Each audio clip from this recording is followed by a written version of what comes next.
கிறிஸ்துவுக்குள் பிரியமான அன்பு சகோதர சகோதரிகளே, தேவனுடைய பெரிதான கிருபையினால் நாம் தொடர்ச்சியாக தியானித்து வரும் 93 நாட்கள் நினைவு கூறுதல் தொடர் தியானத்தில் இன்று 53ஆம் நாள். இன்றைய நம் தியானத்தின் தலைப்பு, கிறிஸ்து அக்கிரமக்காருக்காக மரித்தார், பாவிகளுக்கான அன்பின் உச்சம். அன்பான சகோதர சகோதரிகளே, அப்போஸ்தலர் பவுல் ரோமர் 5ஆம் அதிகாரம் 6 முதல் 8ஆம் வசனத்தில் கிறிஸ்துவின் மரணத்தில் உள்ள அன்பின் உச்சத்தை, நாம் பாவிகளாய் இருக்கையில் கிறிஸ்து நமக்காக மரித்ததினாலே தேவன் நம்மேல் வைத்த தமது அன்பை விளங்க பண்ணுகிறார் என்று அறிவிக்கிறார். வருகிற நினைவு கூறுதலின் நாள் அனுசரிப்பு கிறிஸ்து மூலமாக வெளிப்பட்ட தேவ அன்பின் உச்ச அளவை கொண்டாட நம்மை அழைக்கின்றது. ஒரு நீதிமான் ஒரு நீதிமானுக்காகவோ அல்லது ஒரு நண்பன் தன் நண்பனுக்காகவோ மரிப்பது உலக வழக்கம்.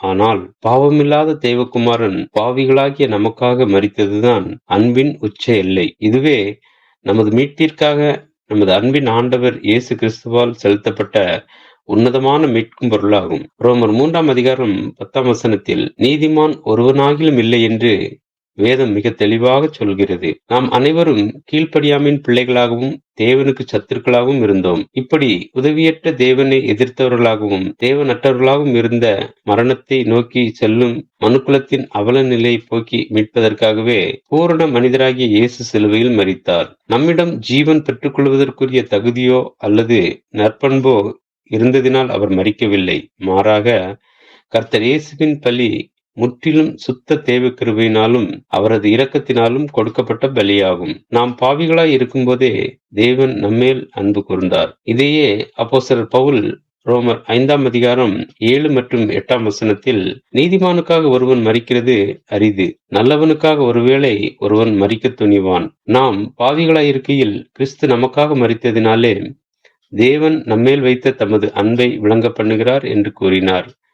கர்த்தர் இயேசுவுக்கு நாம் சிநேகிதர்களும் அல்ல, நாம் நல்லவர்களும் அல்ல. இப்படிப்பட்ட மிகவும் மோசமான பாவிகளாகிய நமக்கு மட்டுமே நினைவு கூறுதலின் பாத்திரத்தில் பங்கெடுக்க அவருடைய அளவற்ற பலியின் புண்ணியமும் கிருபையும் வழங்கப்பட்டது என்பதை உணர்வோம். இயேசுவின் பரிபூரண மனித வாழ்க்கை என்பது ஆதாமின் மூலம் வீழ்ச்சியடைந்த ஒட்டுமொத்த மனுக்குலத்திற்கும் ஈட்டுக்கரையுமாகும். ஒரு பாவம் இல்லாதவரின் மரணம் கோடான கோடி பாவிகளின் மரணத்திற்கு விலையாக செலுத்தப்பட்டது. நாம் பங்கெடுக்கும் அப்பமும் மற்றும் திராட்சைப்பழ ரசமும் அந்த அன்பின் ஆழத்தை வெளிப்படுத்துகின்றன. கிறிஸ்து அவருடைய சத்துருக்களாக இருந்த நமக்காக தம்மிடமிருந்த எல்லாவற்றையும் கொடுத்து பலியானது மிகப்பெரியது, ஈடு இணையற்றது.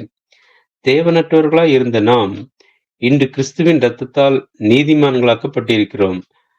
இப்போது நாம் ஒரு புதிய அழைப்பை பெற்றிருக்கிறோம். அது என்னவென்றால், கொலைசேயர் 1ஆம் அதிகாரம் 24ஆம் வசனத்தின்படி, கிறிஸ்துவனுடைய உபத்திரவங்களில் குறைவானதை அவருடைய சரீரமாகிய சபைக்காக நம் மாம்சத்திலே நிறைவேற்ற நாம் அழைக்கப்பட்டிருக்கிறோம். நாம் அவருடைய இரத்தத்தால் பயனடைய மட்டுமல்ல, அவருடன் அவரை போலவே பலியாகவும் அழைக்கப்பட்டிருக்கிறோம். 2 கொரிந்தியர் 5ஆம் அதிகாரம் 14ஆம் வசனத்தில், கிறிஸ்துவனுடைய அன்பு எங்களை நெருக்கி ஏவுகிறது என்று பவுல் சொன்னது போல அவருடைய அந்த அன்பு நம்மை இந்த பாத்திரத்தில் பங்கு பெறச் செய்கிறது. அவருடைய மீட்கும் பொருள் மூலமாக அவருக்கு சத்துருக்களாக இருந்த நாம் இன்று சகோதரர்களாய் மாறியிருக்கிறோம். யோவான் 15ஆம் அதிகாரம் 13ஆம் வசனத்தின்படி, ஒருவன் தன் சிநேகிதற்காக தன் ஜீவனை கொடுக்கிற அன்பிலும் அதிகமான அன்பு ஒருவரிடத்திலும் இல்லை என்பதை விட மேலாக கர்த்தர் இயேசு நாம் சிநேகிதர்கள் ஆவதற்கு முன்பே, அதாவது நாம் சத்துருக்களாக இருந்தபோதே நமக்காக தம் ஜீவனை கொடுத்தார். இதை இந்த நினைவு கூறுதல் நாள் முன் தயாரிக்கும் காலத்தில் மட்டுமல்லாது நமது உயிர் உள்ள நாள் வரை உலகெங்கும் அறிவித்துக் கொண்டே இருப்போம். நாம் கேட்ட இந்த சத்தியத்தை நம்முடைய இருதய பலகையில் எழுதி கொள்வோமாக. தேவ கிருபையும் இரக்கமும் தொடர்ந்து ஒவ்வொரு நாளும் நம்மை வழிநடத்துவதாக. அன்பு சகோதர சகோதரிகளே, நமது 93 நாட்கள் தொடர் தியானத்தில் நாளை நமது தியானத்தின் தலைப்பு, 2 கள்வர்கள் மத்தியில் கர்த்தர் இயேசு அக்கிரமக்காரர்களில் ஒருவராக எண்ணப்பட்டார். இதற்காக ஆழமான சத்திய விளக்கத்தோடு நாளை நாம் சந்திப்போம்.